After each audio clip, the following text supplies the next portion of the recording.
L'histoire des Juifs de Russie et de Pologne, un feuilleton proposé et présenté par Gérard Inger. Bonjour. La Shoah en Pologne a commencé plus tardivement qu'en Union soviétique.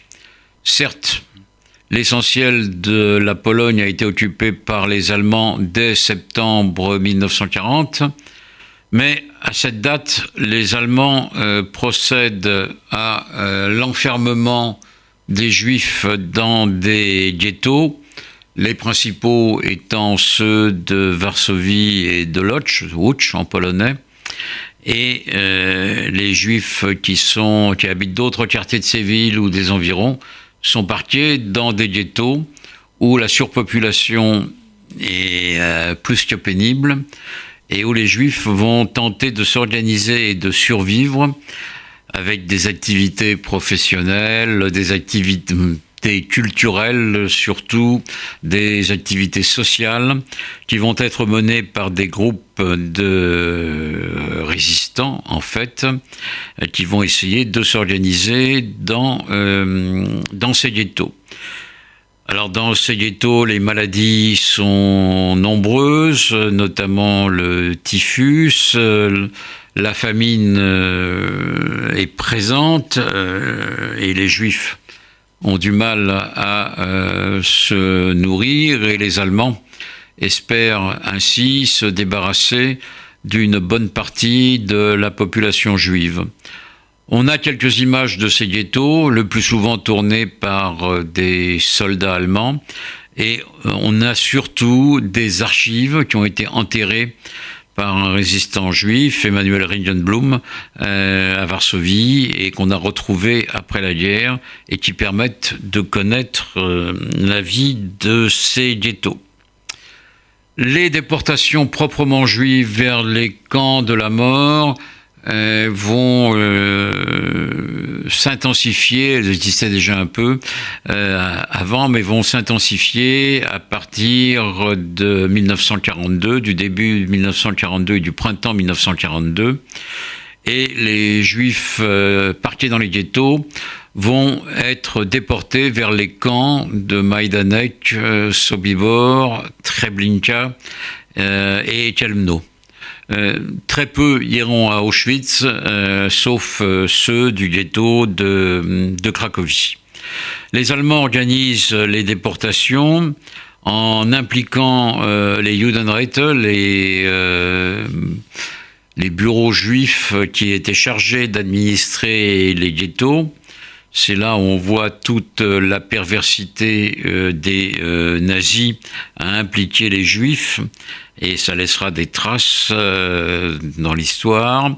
Hannah Arendt a critiqué ces Judenräte, et le gouvernement polonais actuel n'hésite pas à dire que des Juifs ont été impliqués dans la Shoah, ce qui est véritablement une honte, mais le gouvernement polonais actuel n'est pas à ça près. Les dirigeants de ces Judenräte sont de tous ordres. Il y a des gens de qualité, des gens qui pensent qu'ils vont faire le maximum pour sauver le plus de Juifs possible. S'il faut en sacrifier, on en sacrifie, on essaye de sauver le plus possible, notamment en les faisant travailler.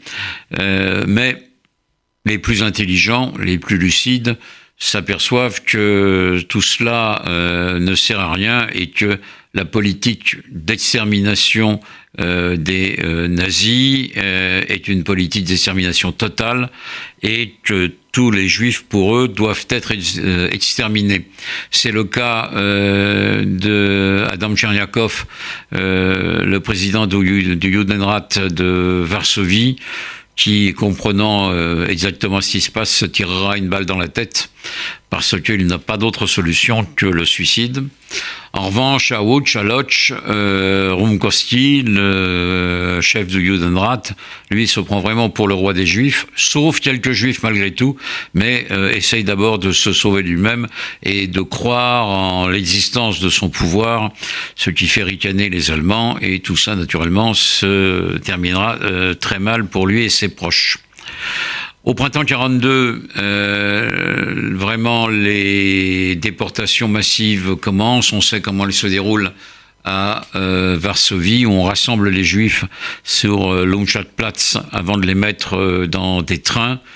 Je ne sais pas où mes grands-parents qui vivaient à Varsovie sont morts, si c'est à Majdanek ou à Treblinka, mais c'était les deux principales destinations.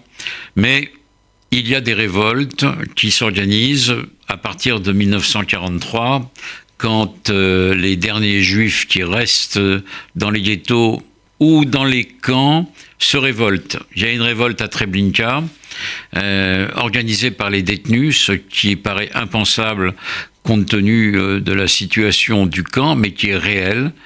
Et puis, il y a la célèbre révolte du ghetto de Varsovie au printemps 1943,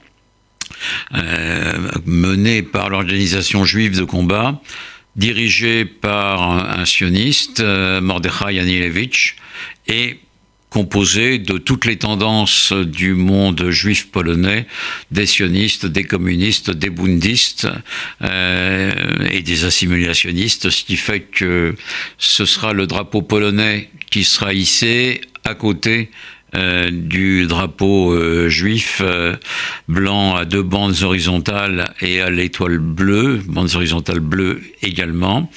La révolte va durer 3 semaines, les SS sont surpris et le général Dietrich Zepp qui les commande est obligé de recourir au lance-flammes, à envoyer les SS dans les égouts pour pourchasser les derniers juifs. Certains, comme Marek Edelman, réussissent à passer du côté non-juif, du côté des Polonais. Quelques armes, mais pas beaucoup, parviennent du côté des Polonais pour aider les résistants juifs.